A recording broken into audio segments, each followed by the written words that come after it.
રાજકોટના જંગલેશ્વર વિસ્તાર સહિત આજી નદી કાંઠે આવેલી મિલકતોના ડિમોલિશનનો મામલો ખૂબ ગરમાયો છે.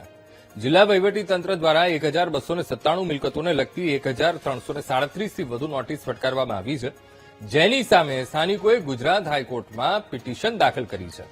જંગલેશ્વર વિસ્તારના આગેવાન અફઝલ રાઉમાએ આ મુદ્દે નિવેદન આપતા જણાવ્યું કે આ વિસ્તારમાં તમામ સમાજના લોકો વસવાટ કરે છે અને તેમની પાસે આધાર કાર્ડ, ચૂંટણી કાર્ડ સહિતના વૈધાનિક દસ્તાવેજો છે. તેમણે સવાલ ઉઠાવ્યો કે આ દસ્તાવેજો દબાણવાળી જગ્યાઓ પર કેવી રીતે સરકારે આપ્યા. જિલ્લા વહીવટીતંત્રએ આપેલી નોટિસની સામે તેઓ હાઈકોર્ટમાં અરજી કરી છે.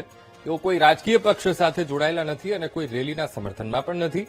તેમણે આરોપ લગાવ્યો કે સ્થાનિકોને ઉશ્કેરવાના પ્રયાસો કરવામાં આવી રહ્યા છે.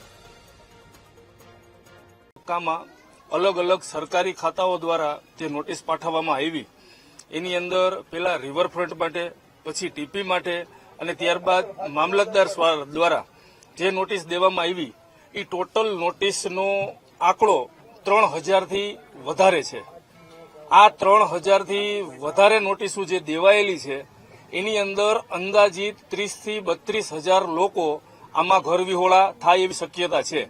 અગાઉની 2 નોટિસોમાં હાઈકોર્ટની અંદર પિટિશન દાખલ કરેલી હતી અને એ અત્યારે કોર્ટમાં મેટર ચાલુ છે. અને અત્યારે જે હાલમાં 1297 નોટિસ દીધેલી છે એ સંદર્ભે બી અમે 3 પિટિશન દાખલ કરેલી છે છેલ્લા 3 દિવસોમાં.